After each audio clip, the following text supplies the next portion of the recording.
Have you ever come across a single line of text, just one quote that rattled you to your core? One that didn't just sit uneasily in your mind, but genuinely made you question everything you believed in?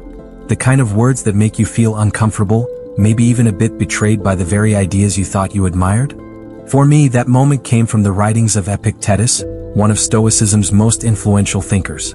This wasn't just a passing line I could forget, it was one of those quotes that lingers like a bad taste, scratching at the back of your mind no matter how hard you try to ignore it.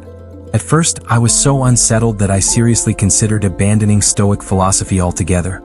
I wanted to throw the book down and question whether I even understood what this philosophy stood for in the first place. But what if I told you that the unsettling nature of this quote, the very thing that made it feel so disturbing, might actually be the key to something much bigger? What if, by leaning into the discomfort, we could uncover a truth that's not only powerful but has the potential to reshape the way we live and approach our most meaningful relationships? What if this quote, in all its harshness, was actually pointing us to a path of greater peace, resilience, and freedom?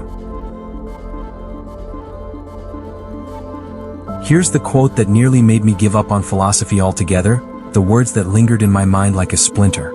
Epictetus, one of the greatest Stoic philosophers, wrote, "With everything that attracts you, that you like or find useful, remember to tell yourself what it is. If you like a pot, say, 'I like this pot,' so that if it breaks, you will not be disturbed. When you kiss your child or your wife, say, 'I kiss a human being,' so that if they die, you will not feel disturbed." Imagine reading this for the first time.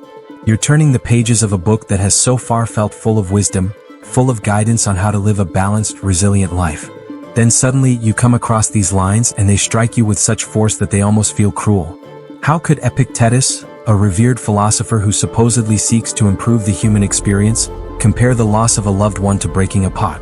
This line can feel like a slap in the face, a heartless dismissal of the love and bond we share with those closest to us.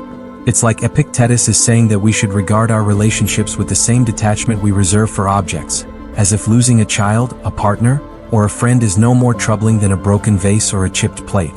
For a moment, it almost feels offensive, a betrayal by someone you had started to trust as a guide.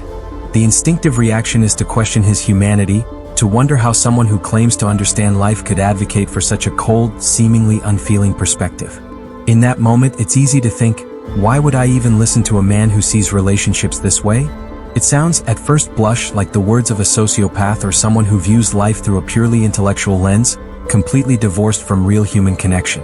If the goal of philosophy is to help us live better, more fulfilled lives, how could detaching ourselves from those we love possibly be a part of that equation? But maybe, and this is what made me pause instead of throwing the book away, maybe it wasn't that simple. Maybe there was a deeper lesson buried in this seemingly heartless line, something Epictetus understood that we, in our modern, attachment-driven culture, might be missing. What if this wasn't a call to detach from love or connection but rather an invitation to examine our attachments, to see whether we are holding on to people and things in ways that might actually hurt us? Still, the initial shock of reading those words doesn't fade quickly. I spent days, maybe even weeks, feeling a mix of anger, confusion, and intrigue, questioning if this was a philosophy I wanted to continue exploring. This one phrase seemed to overshadow all the other wisdom I had found in Stoicism. And yet, despite my anger, I couldn't shake it.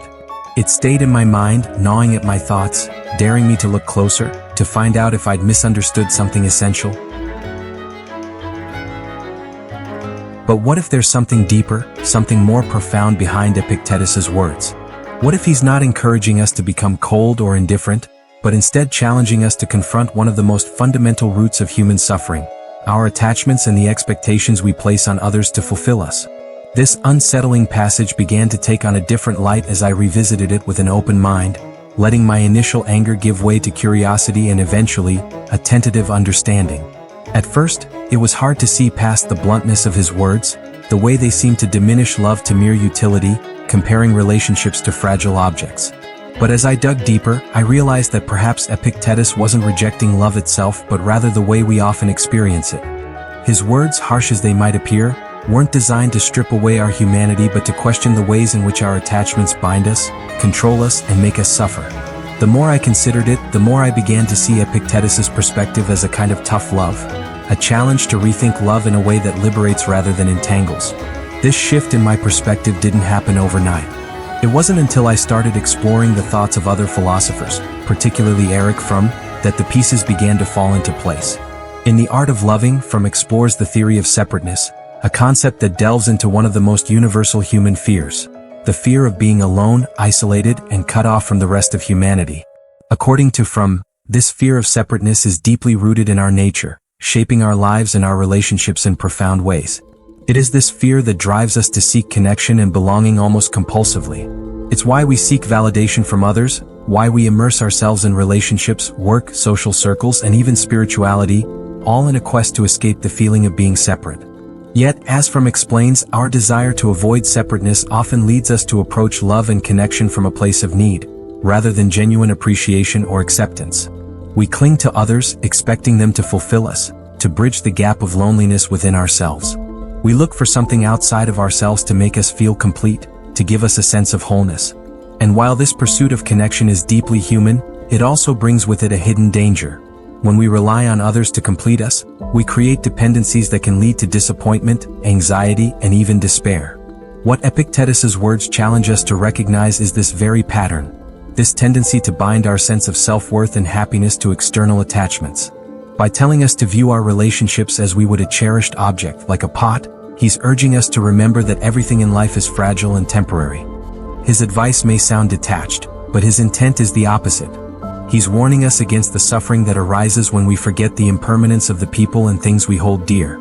Instead of suggesting that we stop loving, Epictetus is pointing to a redefinition of love itself, one that isn't based on possessiveness or dependency but on acceptance. He's asking us to see those we care about as individuals in their own right, rather than as extensions of ourselves.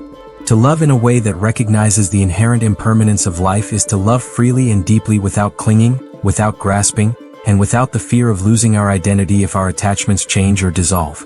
In this sense, Epictetus's advice aligns with From's idea that true love isn't about escaping our separateness but embracing it. From explains that real love, the kind that sustains and uplifts, comes from a place of self-sufficiency and inner strength.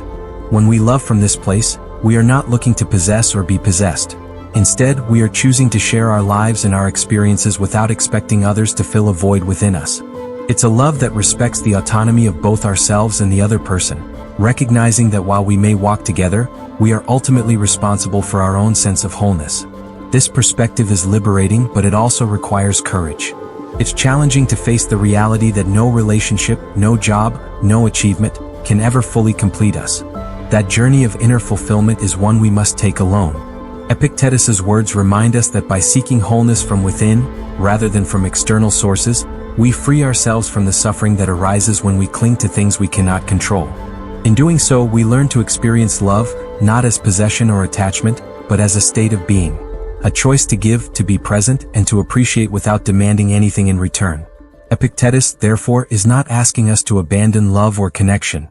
He's inviting us to transform it. His words challenge us to examine the ways in which we approach life, to question whether we are truly loving others or merely using them as a crutch against our own fears of isolation and loss. By letting go of the need to control or cling to others, we can approach relationships from a place of true freedom and authenticity. In this way, Epictetus's disturbing statement isn't a rejection of love but a profound redefinition, a call to embrace a love that does not bind or limit but empowers and liberates both ourselves and those we care about. Epictetus's teachings offer a radical perspective on attachment, urging us to redefine how we approach relationships and possessions.